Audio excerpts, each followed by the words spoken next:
최고의 지성과 블록체인이 만났다. 블록테이너 시작합니다.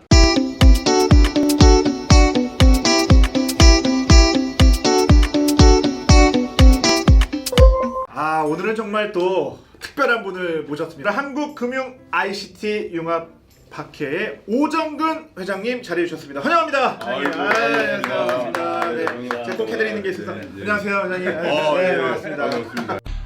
별빛이 내린다.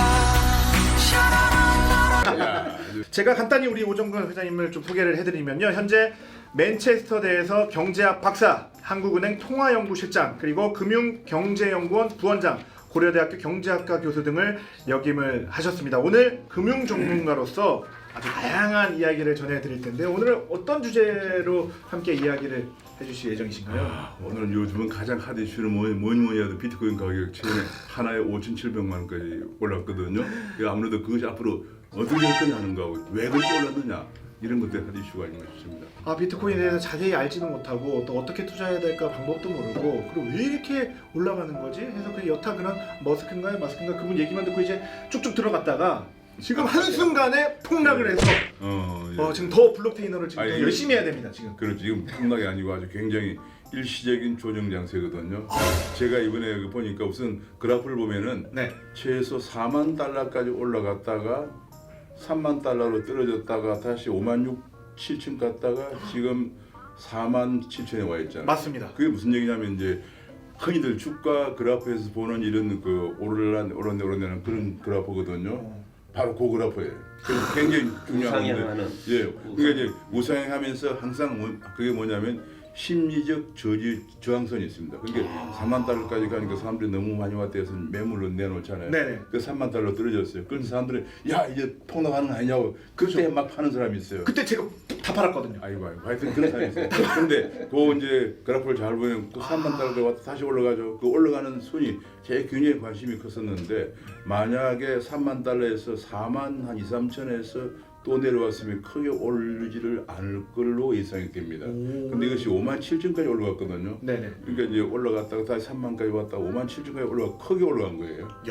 올라갔다가 다시 이번에 만 달러가 4만 7천이니까 만 달러가 떨어졌죠. 맞습니다. 그럼 그 곡선상으로는 우상향으로 더 올라간다는 얘기예요. 그런 상황이기 때문에 지금이 폭락이 아니냐. 그리고 많은 사람들이 일론 머스크 얘기도 하고 그러는데, 그런 것도 물론 중요한 변수긴 하지만 크게 볼 때 그런 추세, 우리가 보통 이제 그 그래프 분석도 많이 하거든요. 그렇죠. 그런 추세. 그다음에 가장 중요한 중 하나가 미국 연방준비제도의 그 금리 정책, 이런 걸 보면서 움직이면은 제가 보기에 투자의 정석대로 가는 것이 아니냐. 그래서 그런 걸 깊이 있게 잘 모르는 분들은 그냥 지금 폭락한다 아니다 하면 난리거든요. 그렇게 볼 필요가 전혀 없고 좀 냉철하게 볼 필요가 있다 생각합니다. 그러면 지금 조정 단계라고 말씀을 주셨지만 지금 단계에서는 가장 좀 중요하게 봐야 되는 변수, 어떤 거를 좀 중점적으로? 유심히 봐야 될 것은 미국 연방준비제도는 1년에 8번 FOMC를 하는데 12월, 3월, 6월, 9월이 경제 전망을 발표하고 의장이 기자회견을 하는 때입니다. 그러니까 가장 중요한 건 이번 3월 달에 열리는 FOMC에서 그 파월이라고 하는 사람이 있잖아요. 이상하게 생겼는데 하여튼 그 사람이 미국 엄청 중요해요. 그 사람이 3월 달에 FOMC에서 무슨 얘기를 하느냐, 금리를 올릴 수 있는 가능성, 그리고 미국 FOMC는 파월 의장도 중요하지만 전부 다 투표를 하기 때문에 그때 그 보고서에서 무슨 얘기를 하느냐가 굉장히 중요하고, 그것 때문에 지금 다들 조정 장세로, 지금 다들 크게 오르지도 못하고 지금 조정 장세를 보이는데, 아마 3월 달에 열리는 FOMC까지는 약간의 조정 장세를 보이다가 3월 달에도 파월 의장 판단에 아직도 우리는 제로 금리를 더 가져가야겠다, 그리고 돈을 더 풀어야겠다고 얘기가 나오는 순간 다시 반등해가지고 다시 반등하고, 만약에 파월 의장이나 다른 그 FOMC 멤버들이 이거 미국 경제가 과열 상태에 갈 가능성이 있다. 근데 한 가지 중요한 것은 경제의 인플레이션이나 완전 상태보다 항상 6개월 정도 전에 통화 정책을 바꿔야 되거든요. 그 시차가 있기 때문에 파급 효과 미치 시차, 그걸 고려해야 되니까 이번 3월 FOMC 결과를 보면서 그날에 보통 아마 제 기억으로 3월 25일인가 그래요. 3월 25일 네, 제가 FMC 지금 파워 이게 중요합니다. 3월 25일 아니, 4시에 하나요? 3월 25일. 보통 한국 시간으로 새벽 4시에 발표하는 새벽 4시. 3월 25일 새벽 4시에 네. 파워자 아니, FMC. 3월 25일 이제 확인해봐야 되는데 네네. 제가 핸드폰 써 있긴 한데 할때 3월 그 말쯤에. 네, 3월쯤에 벼지는데 그것을 보는 것이 지금 가장 중요한 그때 이제 지금 조정장세를 보이는 것이 반등세로 갈 거냐 하락세로 갈 거냐 기점이고요. 제 개인적으로 보기에는 이번 3월 FOMC에서는 금리를 올리거나 지금 풀고 있는 돈을 줄인다는 얘기를 할 수가 없을 것으로 보여집니다. 할 것을 보여줘서 지금 제가 보기에는 그래서 아마 그걸 기점으로 다시 반등세로 올라가서 근데 비트코인 같은 경우는 지금 이제 5만 한 4만 7천 달러인데 그때까지는 한 5만 달러 선에서 5만 안팎에서 움직이다가 네.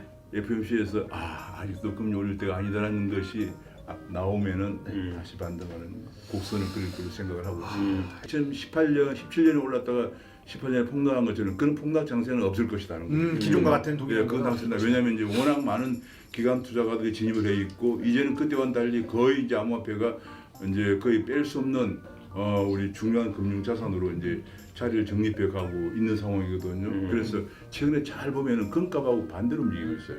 예, 비트코인 가격이 올라갈 때 금값이 떨어졌거든요. 그 얘기는 뭐냐면 많은 투자자들이 금보다 더 안전한 자산을 여기고 있다는 얘기예요. 그렇죠. 이 왜냐하면 비슷한 말씀이 아까 파월 의장 뭐 FOMC 발언도 주목해야 된다고 말씀하셨지만 미국의 옐런 재무장관이 디지털 발행을 암시한 듯한 발언을 얼마 전에 하신 적이 있어요. 네, 맞습니다. 예, 그렇습니다. 지금 이제 파월이나 옐런도 이제는 미국도 도저히 더 이상 늦출 수가 없다.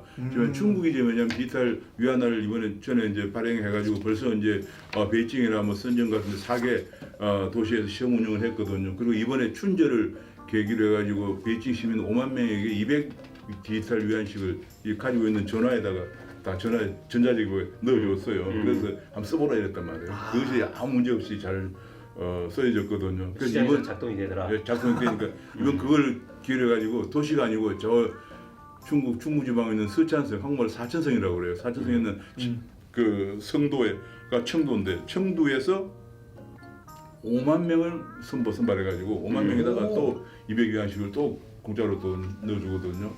그렇게 하기 때문에 이번에 만약 그것이 성공한다 그러면 그 중국 이제 도시에서와 시골에서도 성공한다고 하면은 내년 2월 2일 날 중국 베이징에서 열리는 동계올림픽 때 중국 전역에서 사용하도록 하려고 그러고요.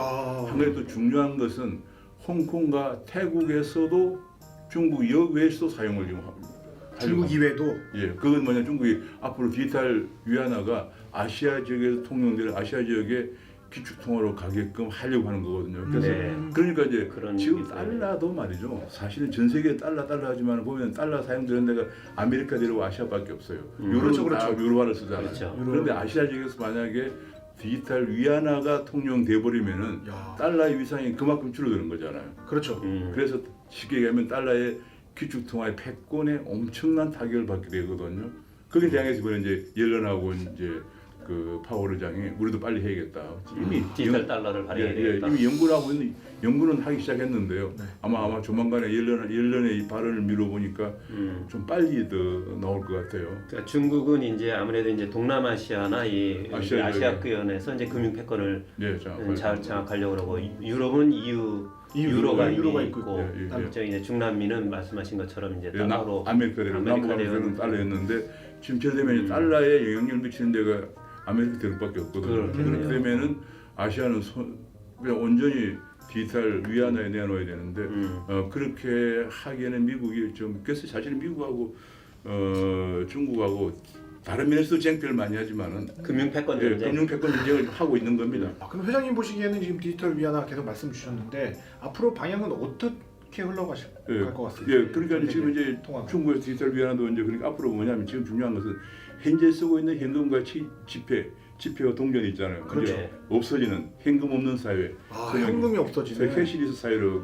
가는 거거든요. 그러니까 전부 다 나라 간에 이제 금융 통화도 이제 편하게 되고. 중국 그 정도가 아닙니다. 그 정도뿐이 아니고 중국 지금 내시고 있는 뭐냐면 달러가 지금 국제적 간에 거래되는 게 스위프트라고 결제망이 있거든요. 네. 그 결제망에 대체되는 BSN을 지금 개발하고 있습니다. 그게 뭐냐면 BSN은 게 여기 블록체인이잖아요. 네. 블록체인 서비스 네트워크라는 건데 그걸 개발해가지고 중국 위안화가 국제 결제 시장에서 아무런 문제 없이 결제가 되도록 시스템을 개발하고 있습니다. 그러니까 이제 만약 중국 사람, 한국 사람, 한국 가서 디지털 위안화 물건 사고 하면은 아무런 문제 없이 지금 달러 결제 수입도 마찬가지로 결제가 되도록 그런까지 개발하고 있죠. 맞습니다. 이제 불과 1년 뒤면 이제 중국에서 큰 또 전 세계적인 그런 행사가 열리기 때문에 그 전에 이제 또 철저하게 준비해야겠다는 또 생각이 강하게 지금 것 같습니다. 지금 그래서 중국에서도. 얘기가 디지털 위안화 앞으로 사용하는 그 정도가 지금 알리페이나 위챗페이를 능가하게 될 거다 이렇게 봅니다. 그럼 알리페이나 위챗페이가 아시아 지역 사람들이 많이 쓰고 있거든. 특히 네네. 동남 사람 많이 쓰잖아요. 네. 그래서 앞으로 그걸 능가하게 될 거다. 이래 되면은 야 우리 한국도 정말 중국 통화권에 안 들어가려면 정신 바짝 차려야 되는 그런 상황. 이게 정신만 차리는 게 아니라 어떻게 해야 됩니까? 이 실질적인 좀 대안을 좀 주십시오. 네, 우리는 제가 보기에는 일본과 한국이 손을 잡고 중국과 우리 혼자 중국하고 얘기해봤자 중국은 말도 안 들으니까 네. 손을 잡고 아시아 지역도 유로와 같은 음, 중국 혼자 그러다가 안 된다 네. 실패한다 해가 설득해서 제3회 제3의 그 아시아 지역 통을 하나 만들어서 서로 대응하는 제가 제일 전방권 제3의 아시아의 디지털 통화를 만드는 게 가장 좋은 방안입니다. 네. 귀한 말씀이십니다. 맞습니다. 그러면 우리가 일본하고도 좀 이렇게 금융 경제적으로는 협조를 하고 네. 동남아의 우리 우군들도 좀 많이 그렇습니다. 그렇죠. 해서 인도네시아, 그게 말레이시아 인근하니까 제가 베트남 같은 데 가보면 베트남 굉장히 반중 정세가 강해요. 그래서 이번에 보니까 중국에서 발표하기를 홍콩과 태국을 중심으로 해서 디지털 위안화 역외 사용처를 만든다고 그래요. 그러니까 이제 그게 동의하지 않는 나라가 많잖아요. 태국이나 이런 나라, 말레이시아 같은 나라들. 네네 그런 인도네시아, 나라들하고 한국, 베트남. 일본하고 손잡으면은 중국이 마음대로 못할 겁니다. 그래서 그 정도의 그 정치적 안목과 리더십이 있어야 되는데 그걸 이제 박 대표님 같은 분 여기 아니에요. 오 교수님 같으신 분들이 지금 여기 계시니까 굉장히 중요하거든요. 네. 그래 그 큰 안목을 가지고 앞으로 좀 정치에서 아, 큰일을 좀 지금 일으켜야 여기 되는데. 계시면 안 되는 분 두 분과 함께 지금 블록페이너 그냥 더 좋은 곳에 가서 함께 정말 하셔야 우리- 되는데 우리 정말 저 뛰어나신 박 분들. 대표는 젊으시고 하니까 앞으로 네. 그런 쪽으로 해서 네. 제가 보기에는 우리나라가 이렇게 해서 중국의 통화권에 들어가면 안 된다는 게 제 생각입니다. 그렇죠. 3월 달부터 우리 가상화폐에 대한 특별금융거래법 네, 특검법이 특검법이 시행이 된다고 이제 발표가 됐습니다. 네, 그 근데 주요 그- 내용